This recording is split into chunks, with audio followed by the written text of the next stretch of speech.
If you come into the bathroom and the cap is off the toothpaste, the normal, natural, completely reasonable response to the cap being off the toothpaste is put it back on and never think about it for another second. But we have stuff. And the present moment stimulus of the cap off the toothpaste comes through a filter. And then we go, I asked her not to do that. And I've told her that this is an issue for me and she's not respecting me, right? That's all the stuff.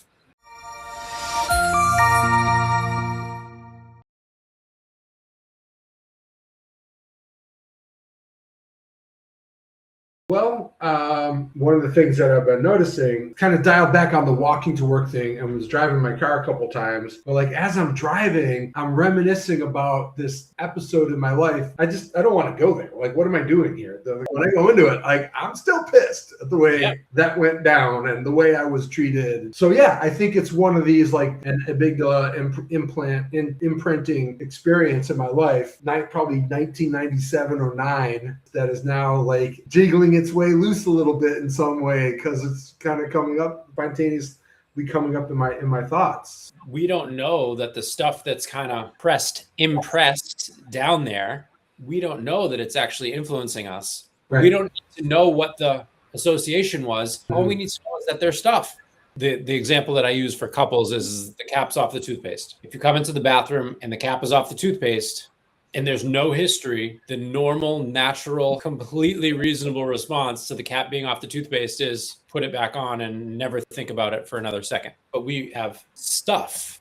And the present moment stimulus of the cap off the toothpaste comes through a filter. And then we go, I asked her not to do that. And not only does that, she knows that my parents left the cap off the toothpaste. And I've told her that this is an issue for me. And she's not respecting me, right? That's all the stuff. Yeah. So that cap off the toothpaste is actually, you disrespect me, you don't value me, you won't accommodate to the simple things that I'm asking you to do. All these things that we will then interpret, and that we don't realize how much we're doing that. We're actually interpreting the present moment through the lens of the stuff almost all the time. And particularly the stuff that is reactive I was or is colored by the brain's negativity bias. So it's not only is the stuff just kind of gumming up our clear seeing, but it is gumming up our clear seeing with an exaggeration and deletions and distortions towards misperceiving through negativity. So it's assuming that filter is the very filter that assumes the stick is a snake. And it's filled with all sorts of evidence as to why we should interpret the present moment environment as a snake. And then we react to it as if it's a snake and create real venom. We're generating reality as much as we are experiencing it.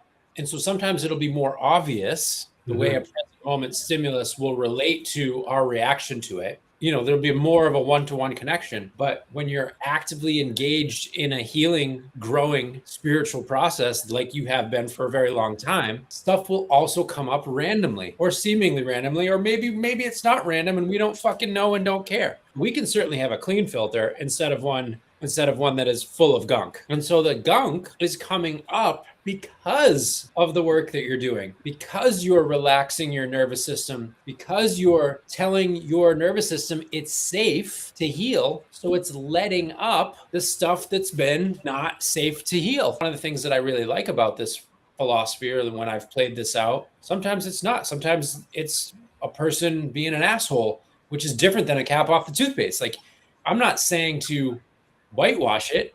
I'm saying to treat it as it is. It's got no substance. It can't hurt me unless I react to it.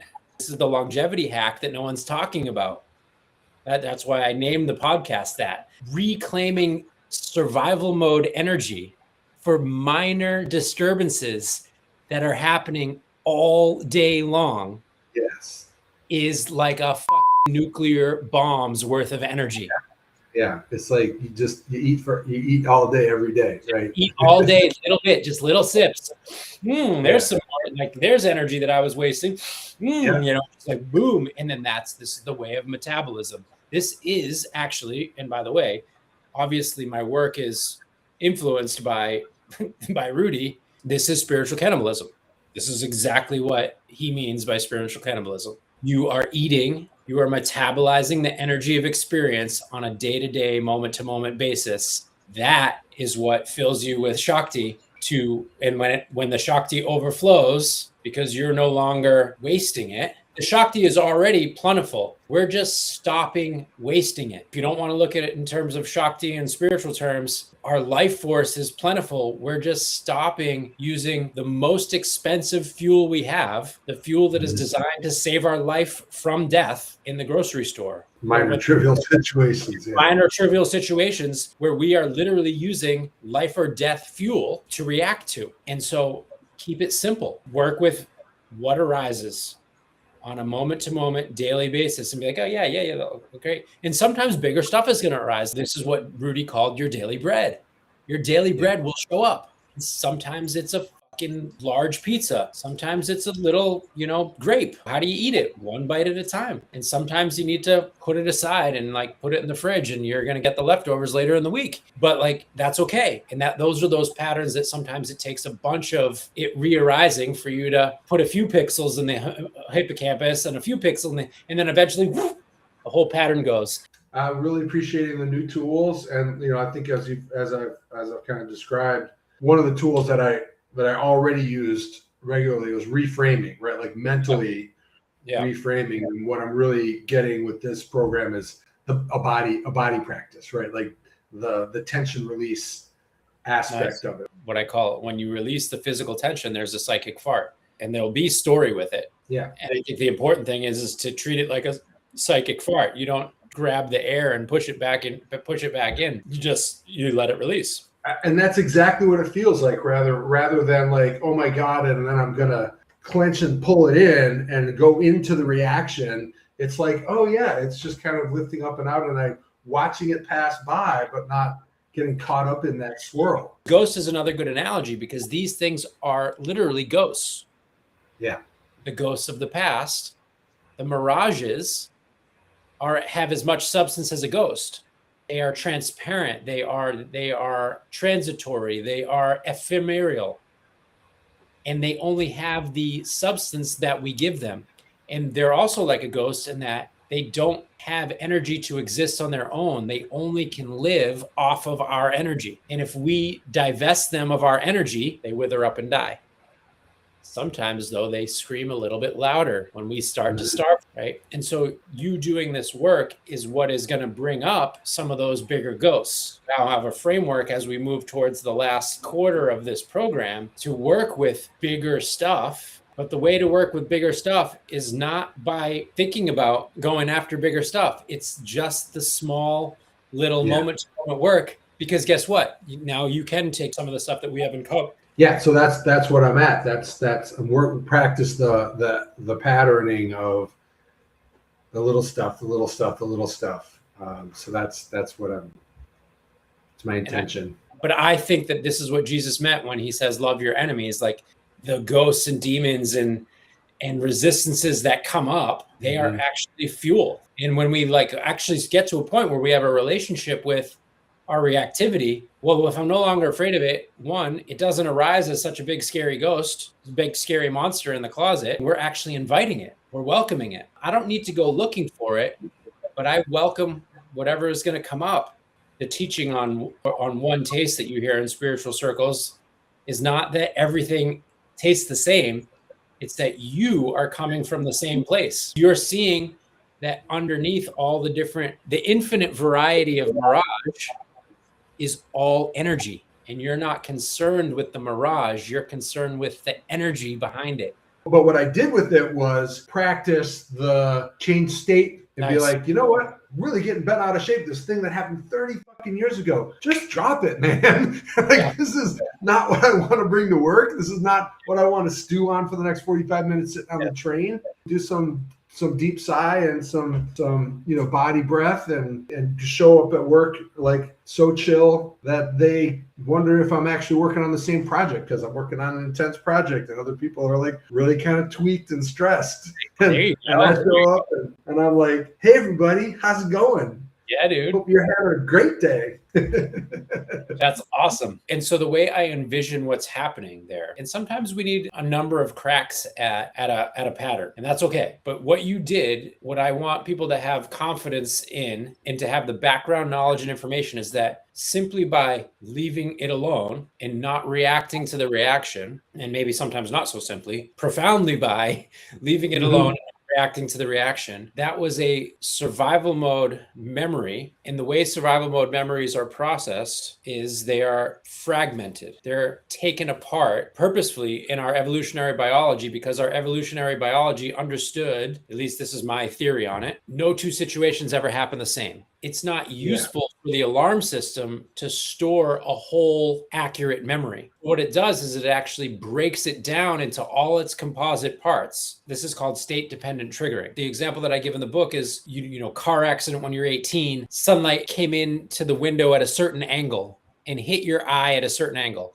It's not something you ever registered. It's one of the fragments of the memory that got put in the amygdala. And 40 years later, sunlight came in at that precise angle. No car accident, no car, nothing related other than that one fragment. Then all of a sudden I'm having a panic attack. And I don't even remember the car accident because to me, the car accident was no big deal. There was no injury, there was no trauma, but my brain remembered that sunlight angle equaled I was in danger. And now I'm having a panic attack. The mess that it gets people in is now in the present moment panic attack. The brain starts recording and all of that stuff gets added to the amygdala network. Or there's a woman wearing a perfume next to me on the treadmill. And that was registered. And now I smell that perfume in the grocery store. And now I can't go to the grocery store. And that's why you're never really staying still. You're always either getting better or getting worse. It's, all that stuff is just so the amygdala fragments just go. But when you don't react to the reaction, what's another form of reacting? And this is where people make a mistake. Another form of reacting is trying to get rid of it. The difference is subtle between I'm going to do a breathing exercise to try to get rid of that try to get rid of that feeling, than to leave it alone, disengage from it, and just like focus on changing my state. It sounds like you experientially did that the other day. It can be a difficult, subtle component where people are often trying to antidote. And if you're antidoting it or actually fortifying it, what the real freedom is recognizing its mirage-like nature. And you can't turn something that is mirage into an it. It's not an it. It's empty. Right. This is what shunya means. It's empty. It has no permanence. It has no structure. It has nothing other than the thought forms and memories and associations and sensations that I give to it, because we're going into survival mode on a moment-to-moment, day-to-day basis when there's no tiger eating our throat. And that's what exhausts us. The first step is I'm leaving it alone. But the second step is actually to deal with the aftermath of the physiology that it set off. And it caused a physiological reaction. You still want to slow that heart rate down, or slow that breathing pattern down, or release the fight, flight, or freeze tension. But those are actually a subtle first step, second step. First step is almost like a dog. You're training. Don't touch it. Leave it alone. Put it down. Now deal with the reaction in my body. Like you said, wash out those fight, flight, or freeze chemicals with some level of expediency and efficiency. So what is happening, though, what you said about the amygdala hippocampus is, and you put yourself in a thriving mode. Thriving mode opens up the hippocampus, which is the long-term memory storage filing cabinet. Pixels start moving into the filing cabinet. And at a certain point, and I don't know where this point is, because like I said, sometimes a pattern we have to let it go a bunch of times, but at a certain point, there will be enough of a critical mass that all of the pixels get filed away. Now that emotion will be flat. And this is something that Dr. Joe says. He says, wisdom is memory without emotion. When you can have a memory of something that happened in the past and it does not agitate you, it's completely processed. It's flat. You don't need to try to go after those that aren't. And we don't realize how much, not the filters, it's not because I don't want to give them, again, more substance than they actually have, that we experience that as like, oh, my past is weighing me down. That's not really actually the case. The past doesn't even exist. The past can't weigh you down. And this is a frame that I've been telling myself lately. The past can't hurt me. Moving forward sets me free. If I'm having a memory about the past, that's in the present. So the past doesn't weigh us down, but physiological reaction that gets set off by the Mirage is what wears us out, because we're going into survival mode on a moment to moment, day to day basis when there's no tiger eating our throat. Mm-hmm. And that's what exhausts us. So unconditional Jolka, and I think that unconditional happiness, Jolka is a better way of saying that than unconditional happiness, because you can still be open and loving and not necessarily happy if someone dies. Right. You know what? Don't worry about being able to fully metabolize in an enlightened state, shit like someone that you love dying. Like that's, first of all, hopefully and thankfully for most of us, stuff like that is not that common. Mm-hmm. And there's so much compared to so many available moments to reclaim energy. Don't worry. But here's the deal. You have so much energy to reclaim every time you're in the car, every time you're in traffic. We dislike so many things that happen on a daily basis. We watch the news and we have a reaction. We talk to someone and the way they, our partner who we know loves us, they just like look at us the wrong way and we have a reaction. Like there's so many places we don't need to convince ourselves that we should let it go. We already know in our right mind that it's absolutely ludicrous to be upset about it, but we are upset about that stuff all the time. Exactly. And if we simply reclaimed all those little things that we have no qualms about, we have no resistance to, we know it's ridiculous to be upset about being in traffic. And if we reclaim the energy lost there, we will become so much more vital and strong that guess what? We will have much more resilience for handling some of the big shit that happens in our life. Don't even fuss with it. Just go through your life mining for stuff that is getting hit by your day-to-day cap off the toothpaste moments, because there's probably 250 of them today. So how's that? That's fantastic. That's exactly what I needed today, to just sort of, confirm what was already coming up and keep me pointed on this path, to continue to evolve into an energy transformation being. That's really cool. Yeah, that's awesome. Yeah. Well, sweet. Rock and roll. All right. Thanks so much.